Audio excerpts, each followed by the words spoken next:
안녕하세요. 주성준입니다. 제가 이번에 강의할 것은 한국미술사와 회화사에 있어서 한국의 진정한 전통이 무엇인지 여러분한테 제가 배운 것을 나름대로 알기 쉽게 설명해 드리기 위해서 이 자리에 서게 됐습니다. 우리 한국의 전통의 최초는 과연 무엇일까요?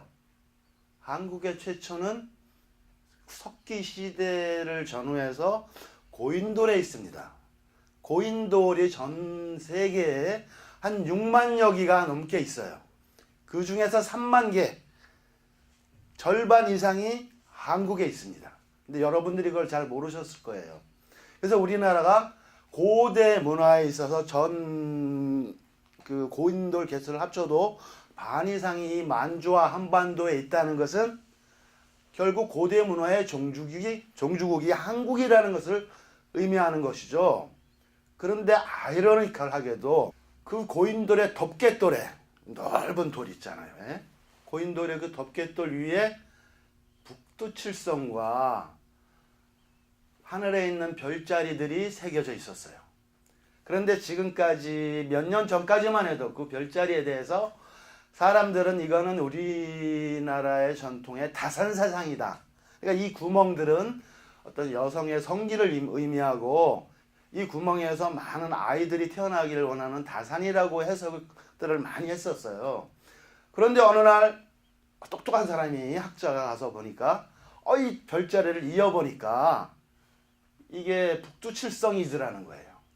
그래서 이게 북두칠성을 새겨넣고 하늘에 제사를 지내기도 하고 또 어떤 매장을 하기도 하는 도구이면서도 어떤 그런 모뉴멘트로 세웠죠. 모뉴멘트, 기념물로. 여기에 보이듯이 지금 구멍이 7개 뚫려 있죠. 그 옆에 뭐 다른 그림 사진에서도 별자리들이 있는 걸 확인할 수 있어요. 그리고 밑에 부장품들을 확인해 보니까 뼈 조각에서도 그 생활용품으로 쓰던 뼈 조각에서도 또한 이제 북두칠성이나 하늘의 별자리들을 뚫어놓은 걸 확인할 수 있어요. 그런데 그런 전통들이 어디로 내려왔냐? 결국은 고구려의 벽화를 보면 잘 알 수 있습니다. 고구려 벽화에 화려하게 하늘의 별자리를 그려놓은 것들이 있어요. 천정부터 벽까지. 여기 보시면 고구려 벽화에 별자리들이 이렇게 보이시죠? 거기다가 이제 부수적으로 그 방향을 상징해서 사신도를 그려놓았죠. 북쪽에는 현무, 남쪽에는 주작, 또 백호, 청룡 이렇게 사신을 그려놓았어요.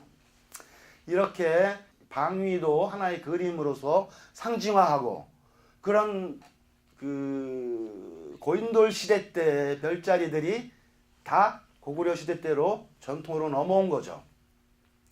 그래서 우리 민족이 전통을 알아야지만 산다는 말이 있잖아요. 왜 뿌리가 있거든요. 그 뿌리에 있어서 우리나라는 결국은 경천 애인사상이 존재하듯이 하늘을 공경했습니다.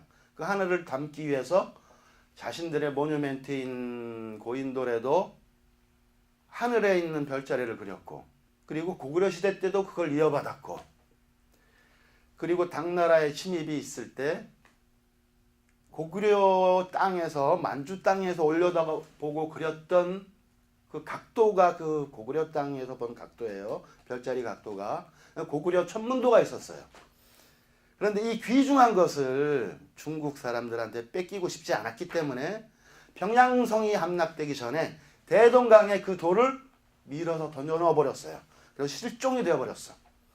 그러나 그 이전에 탁본을 떠났던 것이 남아 있어서 조선 시대 때 발견이 돼서 지금도 국보로 전해내려고 있죠. 여기 이제 탁본이 있죠. 모든 천상 분야 지도라 그래서 천상 분야 지도, 하늘에 있는 지도다. 땅에만 지도가 있는 게 아니에요. 그러니까 하늘에도 있고 땅에도 있고. 그러니까 천지사상, 태극사상이 하늘과 땅 모든 것을 이렇게 그려놨던 거죠. 그러니까 우리나라의 역사가 반만 년이라 그러기도 하는데 단군 시대를 거쳐서 단군 이전까지 석기 시대 때까지 고인돌 시대 때까지 가면은 부장품의 어떤 방사능 측정으로 계산할 때는 10,000년도 넘는다는 얘기도 있어요. 그래서 확실하게 우리나라의 민족의 최초의 근원이 미술사의 근원은 이 경천 사상과 별자리, 고구려로 넘어오는 별자리부터 시작된다는 것이죠.